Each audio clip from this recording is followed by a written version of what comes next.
분위기가 지금 대외 악재와 함께 좋지 않다 보니까 투자 전략을 새로 세워야 되나 고민이 되는 시점이거든요. 어떻게 봐야 됩니까? 뭐 사실 이제 추석 연휴 하루 남겨 사실 오늘이 마지막 거래일입니다. 그렇다 이런 상황들 속에서 과연 추석 이전 어떻게 투자 전략 오늘 어떻게 이제 추석 이전에 시장을 마무리를 잘할까 그리고 추석 연휴가 끝난 이후 바로 미국에서 이제 그 FOMC 회의가 열리게 되는데 그때를 대비해서 어떤 시나리오를 짜서 어떻게 시장에 대한 전략을 세워가면 좋을까 사실상 굉장히 분주한 그런 오늘 하루가 되지 않을까 이렇게 좀 생각을 하고 있습니다.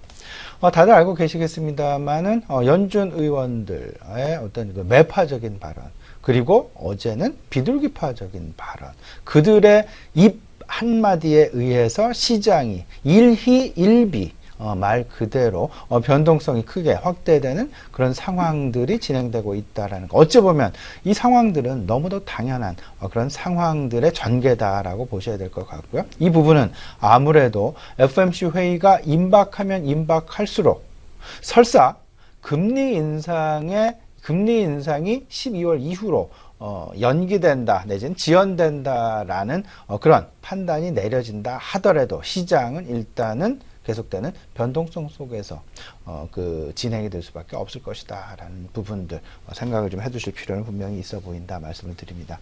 지금 이제 대외적인 악재, 미국 FOMC 회의가 있을 것 같고요. 대내적인 악재가 있다라면 북한 핵 이슈.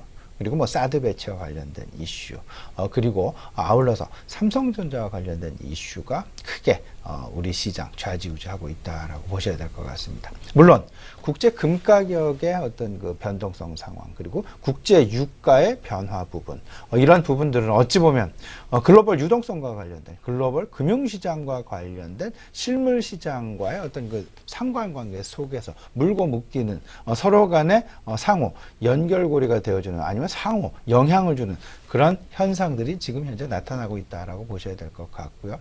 대외적인 부분, FOMC 회의 아직 분명하게 결론이 내려진 건 아니다라는 것. 근데 감히 이런 말씀 좀 드려보겠습니다. 저는 이렇게 생각을 하고 있습니다. 제 개인적인 소견입니다만은 이번 9월 달에 금리 인상을 하게 되건 아니면 금리 인상을 하지 않게 되건 9월달 FOMC 회의가 끝난 이후에는 시장 다시금 안정화를 찾아서 상승 국면으로 들어갈 가능성이 상당 부분 높지 않을까라고 감히 우리 시청자 여러분께 말씀을 좀 드려보고 싶습니다. 왜냐하면요, 시장의 투자 심리 계속 이제 그 경제 지표와 관련된 패러독스 이 부분도 말씀을 드린 바가 있었습니다만은 경제 지표가 좋게 나오게 되면 오히려 금리 인상 이슈가 불거지면서 시장 하락 반전하는 그런 모습들이 나타나고 오히려 경제 지표가 그렇지 그다지 긍정적이지 않게 나오게 된다면 오히려 금리 인상 이슈가 지연이 되면서 시장은 상승 반전하는 그런 모습들이 나타나고 있다는 거. 근데 막상 만에 하나 이번 9월 달에 FOMC 회의에서 금리 인상을 단행을 했다. 그렇다면 시장 위축 국면으로 빠질 수밖에 없을 것이고 이런 상황들 속에서는 결국은 경제 지표가 긍정적으로 나와줬다. 내지는 그리고 추가적으로 앞으로도 경제 지표의 긍정적인 방향이 예상된다라는 부분으로만으로도 어찌 보면 위축된 유동성이 다시금 시장의 투자 심리를 되살릴 만한 어떤 분명한 촉발제 역할을 당연히 할 수밖에 없을 것이다라는 것. 이런 상황들이 최근에 나타나고 있는 투자 심리 내지는 경제 지표의 역설 내지는 경제 지표의 어떤 그 상반된 움직임을 통해서 설사 금리 인상이 된다 하더라도 그 직후에 시장의 투자 심리는 일시적인 변동성 국면은 맞이할 수 있겠지만 빠른 시간 안에 회복이 되면서 시장 다시 상향 국면으로 돌아갈 가능성이 있을 것이다. 물론 그때가 되면 추가적인 금리 인상을 또 한 차례 올해 안에 하게 될 것이냐 말게 될 것이냐. 다시 말씀을 드리면 9월 달에 금리 인상을 했다. 그러면 그 직후 12월에 금리 인상을 또 한 차례 할 것이냐 말 것이냐의 어떤 그 시장 내 움직임 그리고 아니면 내년 1월이나 그 이후 금리 인상의 가능성에 대해서 또 이야기가 불거져 나올 가능성은 분명히 있어 보입니다. 하지만 시장 일단은 기본적인 체력을 만들어 놓은 그런 상황들 속에서 말 그대로 이런 부분도 말씀을 드린 적이 있었죠. 연준 의원들이 지금 어느 때보다도 발빠르게 그리고 폭넓게 시장과의 소통을 원활하게 만들어 아니면 원활하게 이끌어 가면서 시장의 분위기를 지금 오히려 만들어가고 있다라고 보는 것도 어찌 보면 또 하나의 시장 보는 관전 포인트 중에 하나다라는 말씀 이미 드린 바가 있었습니다. 저는 어제 그리고 지난 주말 또 한 차례 그런 부분이 있었다라고 생각을 하고 있습니다. 지난 주말에는 상당히 매파적인 발언, 그러면서 시장에 어떤 그 급락이 있었고, 어제 저녁에는 상당히 비둘기파적인 발언을 하면서 시장을 다시금 안도감으로 불러일으키면서 다시금 반등 상황, 급등 상황을 만들어 놓는 그런 부분들이 연출됐다. 이 이야기는 과연 시장이 그 금리 이슈에 어느 정도나 민감하게 반응을 하는지를 보기 위한 그런 부분이었다라고 생각이 많이 들고요. 과연 어제 발표를 하고 어제 연설을 하고 그리고 금요일 날 저녁에 연설했던 부분이 과연 그들이 진짜 가지고 있는 생각일까 아닐까, 굽힐 수 없는 그들의 의지일까, 이런 부분을 생각을 해본다라면 의지일 수는 없을 것이다라는 것, 의견의 한 가지일 뿐이다라는 것, 그 부분이 결코 FOMC 전반적인 그들의 의사결정을 좌지우지할 만한 그런 상황들은 분명히 아니다라는 것. 의사결정을 좌지우지할 부분은 분명합니다. 고용 부분과 물가 부분이 되겠습니다. 공교롭게도 우리 추석 연휴 14일에서 18일 사이에 15일이죠. 우리나라 시간으로는 16일 아침이 되겠습니다. 지금 미국 소비자 물가 지수 지금 발표 예정에 있습니다. 상당히 중요한 어떤 그런 경제 지표다라고 보셔야 될 것 같고요. 그나마 긍정적으로 시장에서 평가하고 있는 부분은 고용 지표가 지난 2, 3주간 그다지 긍정적인 수준의 고용 지표가 나와주질 않아서 오히려 시장은 이번 9월달 금리 인상의 가능성은 상당 부분 희박하지 않겠느냐 쪽으로 무게중심을 잡았다라는 것. 일단 대외적인 쪽은 이렇게 좀 생각을 해두시면 좋을 것 같고, 대내적인 것, 삼성전자 이슈.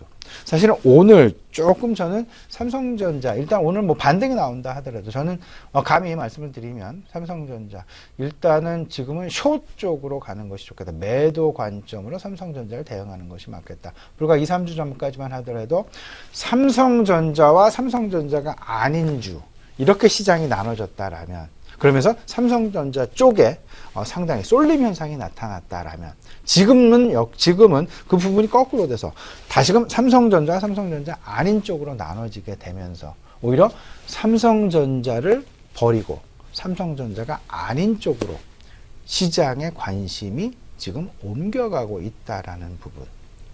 지난 2006년 소니의 노트북 리튬이온 배터리 발화 사건을 우리가 떠올릴 필요가 있어 보입니다.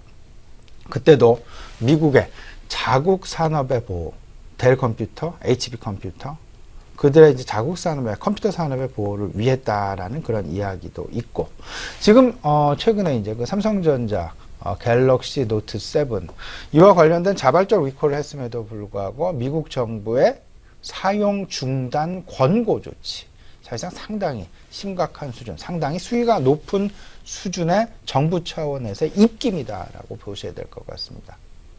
이럼에도 불구하고 정부는 그런 상황을 마쳤다라는 것. 공교롭게도 9월 7일 그들의 날짜대로입니다. 9월 7일 샌프란시스코에서 아침 10시에 그 애플 컴퓨터의 그 아이폰 7 시리즈의 발표회가 있었다라는 점. 실질적으로 이번 가을 스마트폰 시장의 스마트폰 시장의 경쟁이나 이런 부분들은 찾아보기 어렵다라는 것이 정설이 이미 되었고요. 실제로 삼성전자의 노트 7이 빠진 상황에서 아이폰 7 시리즈와 무슨 경쟁이 있겠느냐.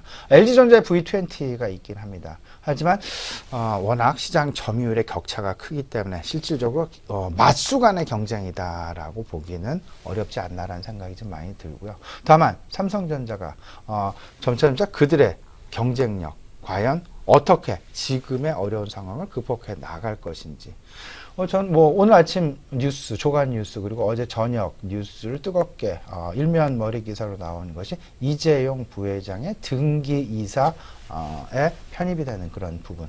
저는 이 부분이 과연 얼마나 실효를 거둘지는 의문이 좀 많이 있는 사람 중에 하나가 되겠습니다. 그것보다는 거꾸로 저는 오히려 여의도에서 지금 현재 갤럭시에 대한 브랜드가 오히려 퇴출돼 오히려 브랜드 교체 가능성, 브랜드 네임을 바꿀 가능성도 여의도 일각에서는 지금 현재 얘기가 우리 뭐 여의도증권가에서는 얘기가 되고 있다라는 부분 참고 삼아서 좀 말씀을 드려보고요. 또 한 가지 삼성전자에서 저는 상당히 잘한 어떤 그 마케팅 전략이다라고 생각을 하는데 흔히 말하는 물귀신 작전이라고도 볼 수 있는 것 같죠.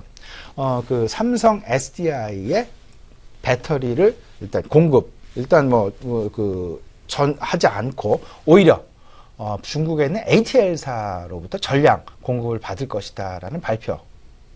ATL사는 공교로운 것이 아니라 의도적으로 애플 컴퓨터의 아이폰 시리즈에 장착이 되는 배터리가 되겠습니다. 삼성전자의 의도가 상당 부분 깔려 있는 애플 컴퓨터의 아이폰 시리즈에서 쓰고 있는 배터리를 우리 삼성전자의 갤럭시 시리즈에 장착했기에 발화의 위험은 거의 없다. 또는 발화가 되더라도 아이폰도 같이 발화된다라는 그런 어쩌면 상당히 그 획기적인 어떤 그런 마케팅 전략일 수도 있다라는 부분 생각을 해보시면서요. 그 삼성전자 당분간 좀 지켜보자. 왜냐하면 아직 이게 현재 진행형이지 마무리가 된 부분은 아니다. 다만 삼성전자는 그 다른 뭐 부분과 다르게 가전 부분도 있고요. 반도체 부분도 있고 특히나 최근 들어서 반도체 부분에 호황이 상당 부분 나타나고 있다라는 점. 이제 스마트폰에서의 이익을 설사 뭐 1조 아니면 1조 5천억 까먹는다 하더라도 분명히 밸류에이션에서는 변화가 있을 가능성이 분명히 있어 보입니다. 하지만 그렇기 때문에 지금 현재 상황에서 140만 원, 150만 원대 주가 싸다. 절대 아직 판단하기는 싸다, 비싸다를 판단하기엔 상당 부분 이르다라는 생각. 왜냐하면 아직도 스마트폰 이슈와 관련된 마무리가 아직 안 되었기 때문에 이 부분은 상당히 조심할 필요가 있어 보인다라는 것. 어제 저는 이런 생각을 좀 해봤습니다. 과연 그럼 포트폴리오 관점에서는 어떻게 보는 것이 좋을까? 포트폴리오 관점에서 삼성전자를 매도하면 다른 업종 내지는 다른 종목군을 분명히 그 포트폴리오를 채워 넣어야 될 텐데 그러면 수급상에서의 다소간의 쏠림이 삼성전자가 빠진 만큼 하락한 만큼 매도된 만큼 그 수급 현상의 수급 시장에서의 다소간의 종목별 쏠림 현상이 분명히 나올 가능성이 있지 않겠느냐. 어제 공교롭게도 저는 이제 그 아침부터 사실 SK 하이닉스가 그 대안이 될 수 있지 않을까. 왜냐하면 같은 IT 업종이고 같이 겹치는 반도체 산업이다라는 그런 부분이 있었기에. 근데 삼성전자가 7% 빠질 때 SK 하이닉스도 5% 하락하는 그다지 긍정적이지 않은 그런 모습. 결국 동조화 현상이 나타났다라는 것. 그렇다면 삼성전자를 대체할 만한 포트폴리오 내에서 대체할 만한 종목은 SK 하이닉스는 분명히 아니다라는 쪽으로 거의 판가름이 났다라는 그런 생각이 좀 많이 들고요. 오히려 네이버가 상대적인 선전을 했다. 그리고 현대차, 기아차, 현대모비스, LG화학, LG전자가 소위 말하는 엇갈리는 상황이겠습니다만 다른 기타 시가총액 대형주들 쪽으로 매기가 조금 좀 옮겨가는 그런 모습들이 보여줬다라는 것. 아직까지 이 이야기는 아직까지 삼성전자에 대한 기관이나 외국인들의 실질적인 포트폴리오의 조정, 비중 조절은 아직까지는 나타나고 있지 않다라는 쪽으로 봐야 될 것 같고요. 만약에 이런 상황의 전개가 어떤 방향으로 가느냐에 따라서 다시금 삼성전자의 포트폴리오 비중이 추가적인 하락 내지는 비중 축소 이렇게 되면 수급 상황은 상당히 꼬이게 됩니다. 이 상황들에 대한 과연 고민이 지금 현재 분명히 필요한 국면일 것이다라는 것 꼭 좀 생각해 두실 필요 있어 보입니다.